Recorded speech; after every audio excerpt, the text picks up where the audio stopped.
अस्सलामुअलैकुम, आप देख रहे हैं GNN। मैं हूं हुदा शाह। मैं हूं हफ्सा आसिफ। हेडलाइंस आपने जानी। बुलेटिन में सबसे पहले बात करेंगे बजट 2025-26 की।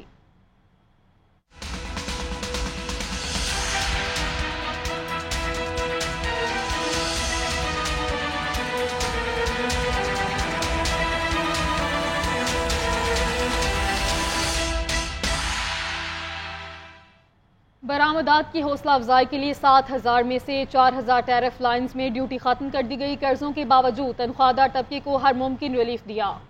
वफाकी वज़ीर ख़ज़ाना मोहम्मद औरंगज़ेब की पोस्ट बजट प्रेस कॉन्फ्रेंस। कहा कि टैक्स नेट में मजीद इजाफा किया जाएगा। ज़राअत की तरक्की के लिए किसानों को कर्ज देंगे। वफाकी वज़ीर ख़ज़ाना मोहम्मद औरंगज़ेब की पोस्ट बजट प्रेस कॉन्फ्रेंस। कहा, डिजिटल इकोनॉमी और बरामदात तरजीह है। कर्जों के बोझ के बावजूद तनख्वाहदार और पेंशन वाले तबके को जितना मुमकिन हो सका रिलीफ दिया। बरामदात की हौसला अफजाई के लिए 30 बरसों में पहली बार 7,000 में 4,000 टैरिफ लाइन्स ड्यूटी खत्म कर दी, जिनमें से 2,000 टैरिफ लाइन्स बराह रास्त खाम माल से ताल्लुक रखती हैं। इससे बरामद कुरिंदगान को फायदा होगा, क्योंकि हमने देखिए ओवरऑल 7,000 टैरिफ लाइन्स हैं। अब उसमें से आपके लिए समझना बहुत जरूरी है कि 4,000 टैरिफ लाइन्स में एडिशनल कस्टम ड्यूटी को जीरो कर दिया गया है। उसमें से 2,700 जो टैरिफ लाइन्स हैं उनमें कस्टम ड्यूटीज को कम किया गया है। वज़ीर खजाना ने टैक्सों का जिक्र करते हुए कहा, आलमी मालियाती इदारों की वजह से टैक्स लगाने पड़े। रवा बरस इन्फोर्समेंट के जरिए 400 अरब ज्यादा टैक्स इकट्ठा किया। मजीद 400 से 500 अरब के इजाफी इकदाम के लिए हुकूमत से कानून साजी के लिए बात करेंगे। कि जो हम लेजिस्लेशन लेकर जा रहे हैं वो इनेबलिंग लेजिस्लेशन है, उसमें आप हमारी मदद कीजिए, बिकॉज उसी के बेसिस पे हम ये फर्दर इन्फोर्समेंट कर पाएंगे। अगर आपने नहीं किए तो फिर ये जान लीजिए कि हमें एडिशनल 400-500 बिलियन के टैक्सेस लगाने पड़ेंगे। वज़ीर खजाना ने कहा, खादों समेत ज़राअत पर कोई इजाफी टैक्स नहीं लगाया गया। लाइफ स्टॉक को तरक्की और छोटे किसानों को कर्ज देंगे। घर बनाने के लिए कर्जा स्कीम भी ला रहे हैं। NFC का जिक्र करते हुए वज़ीर खजाना ने कहा कि वज़ीर आज़म अगस्त में इजलास बुलाने का इरादा रखते हैं। कोई भी चीज सूबों की मुशावरत के बगैर आगे नहीं बढ़ेगी। वज़ीर खजाना ने यकीन दिलाया कि बिजली पर सरचार्ज नहीं लगाया जा रहा। ऑनलाइन मार्केटिंग के लिए FBR को लिंक किया जाएगा। इस्लामाबाद हाई कोर्ट ने 190 मिलियन पाउंड केस में बानी PTI और बुशरा बीबी की सजा मुअत्तली की दरख्वास्तों की कॉज लिस्ट मनसूख कर दी। जस्टिस मोहम्मद आसिफ के छुट्टी पर होने के बायस 190 मिलियन पाउंड केस में सजा मुअत्तली की दरख्वास्तों पर आज भी समाअत नहीं हो सके।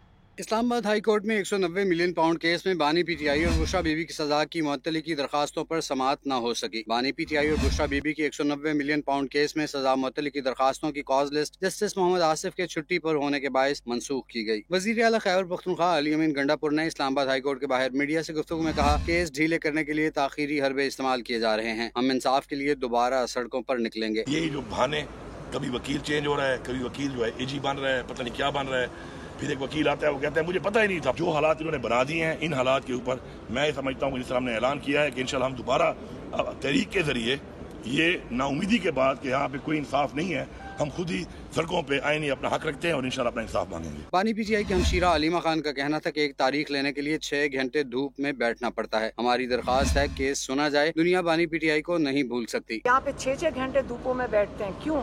एक तारीख लेने के लिए। क्या खुदा के लिए, अल्लाह ताला के लिए आप सिर्फ तारीख इमरान खान का केस सुन लें?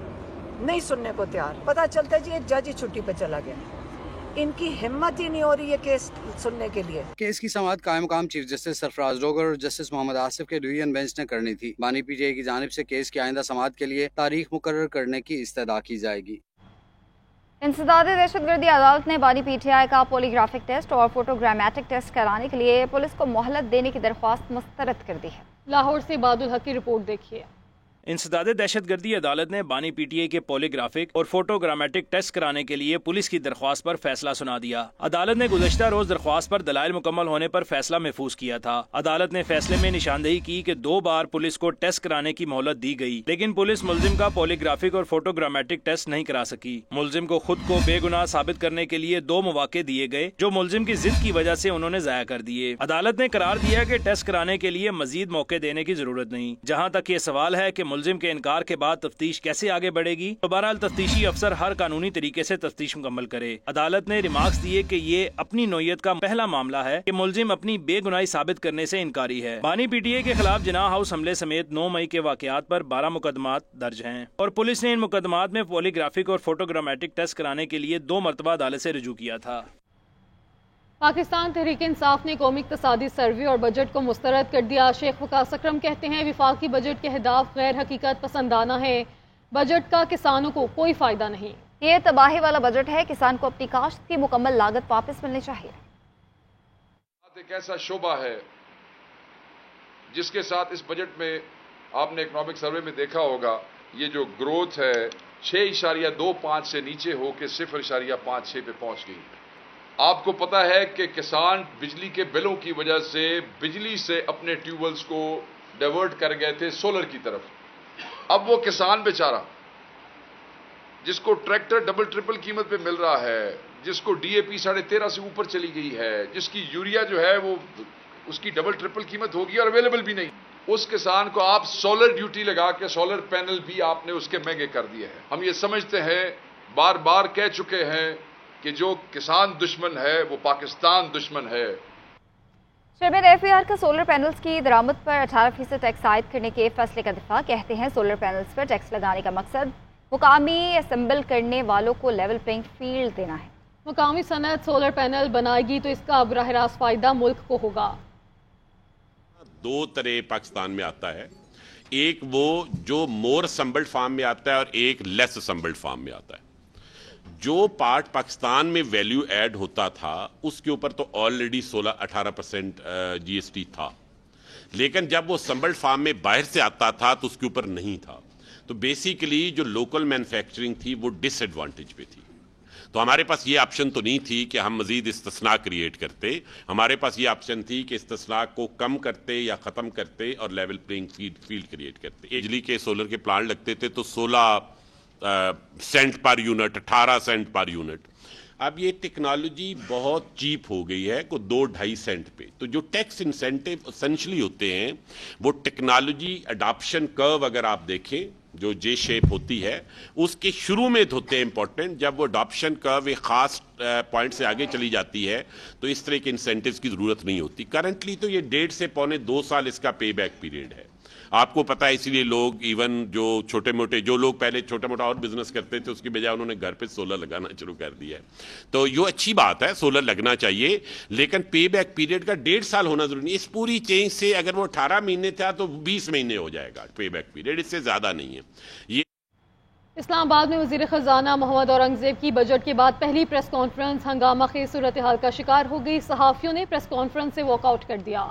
वजीर खजाना मोहम्मद औरंगजेब की पोस्ट बजट प्रेस कॉन्फ्रेंस के आगाज पर ही साफी बाइकाट करके बाहर चले गए। साफियों का कहना था कि गुज़िश्ता 20 साल से फाइनेंस बिल पर तकनीकी ब्रीफिंग देने की रवायत रही है, मगर इस बार हुकूमत ने इसे नजरअंदाज कर दिया, जो काबिल कबूल नहीं। एहतजाज के दौरान साफियों ने हुकूमत पर बजट में टैक्स छुपाने का इल्जाम भी आयद किया और सवाल उठाया कि अवाम से आखिर क्या छुपाया जा रहा है। वजीर खजाना साफियों के वॉकआउट पर हक्का बक्का रह गए। कुछ ही देर बाद वफाकी वजीर इत्तलात अता तारड़ साफियों को मनाने प्रेस कॉन्फ्रेंस हॉल पहुंचे। अता तारड़ ने कहा कि साफियों का जेन्युइन इशू है, मैं आपके साथ हूँ, टेक्निकल ब्रीफिंग हर हाल में होनी चाहिए। इस मसले का हमने हल निकालना है। मैं चेयरमैन साहब को रिक्वेस्ट करके इसलिए लेके आया हूँ। टेक्निकल ब्रीफिंग आपका राइट है, वो होनी है। मेरी रिक्वेस्ट ये आज हो जाएगी, आप अंदर आ जाएं। चेयरमैन एफबीआर ने साफियों से अपने रवैये पर माफी मांगी। वजीर इत्तलात और नशरियात अता तारड़ ने भी साफियों से माजरत की। वजीर इत्तलात और नशरियात और चेयरमैन एफबीआर ने साफियों को मना लिया, जिसके बाद साफियों ने बाइकाट खत्म कर दिया। चेयरमैन एफबीआर ने टेक्निकल ब्रीफिंग के हवाले से भी यकीन दहानी करवाई। अता तारड़ की यकीन दहानियों के बाद साफी वापस हाल में आए और प्रेस कॉन्फ्रेंस दोबारा शुरू हुई। वफाकी हुकूमत ने रिटायर्ड सरकारी मुलाजमीन की पेंशन में 7% इजाफे की तजवीज़ दे दी है। पेंशनर्स का 7% इजाफे पर क्या कहना है, इकरामुल्लाह जोया की रिपोर्ट में जानिए। नए बजट में सरकारी रिटायर्ड मुलाजमीन को पेंशन के लिए रिलीफ न मिल सका। सालाना 1 करोड़ से ज्यादा पेंशन वसूल करने वाले 70 साल से कम उम्र अफराद पर 5% टैक्स लगेगा। शरीक हयात के इंतकाल के बाद फैमिली पेंशन की मुद्दत लाइफ टाइम से कम करके 10 साल कर दी गई। पेंशनर्स कहते हैं हुकूमत ने इस बजट में पेंशनर्स के साथ जुल्म किया है। पेंशन अगर 7% बढ़ा है तो उस महंगाई के हिसाब से वो कुछ भी नहीं है, वो कुछ भी नहीं है न। देखो अभी मेरा तकरीबन 65 के एज है, तो अब मैं दर बदर टोकरे खाता हूँ, मजदूरी कर रहा हूँ। अब मेरे उम्र के हिसाब से तो घर पे होना चाहिए ना। पेंशन वाले लोगों के साथ मजाक किया जाता है। बढ़ाए ना कोई 25-30% तो बढ़ाए, ताकि हम बोलने जो है ना रहे। ये आपने मजाक किया। हमने 18 साल नौकरी की है, लेकिन पेंशन में कोई इजाफा नहीं हुआ है, लेकिन इस पेंशन से हमारा गुजारा नहीं हो रहा है। अभी हम डबल ड्यूटी कर रहे हैं। आप मेहरबानी करें, हमारी पेंशन में इजाफा करें। आए रोज बढ़ती हुई महंगाई के पेश नजर पेंशनर्स का 7% इजाफे से भी गुजारा मुमकिन नहीं। पेंशनर्स घर का चूल्हा जलाने के लिए दूसरी नौकरियां करने पर मजबूर। कैमरामैन यासीन के साथ इकरामुल्लाह जोइया, GNN इस्लामाबाद।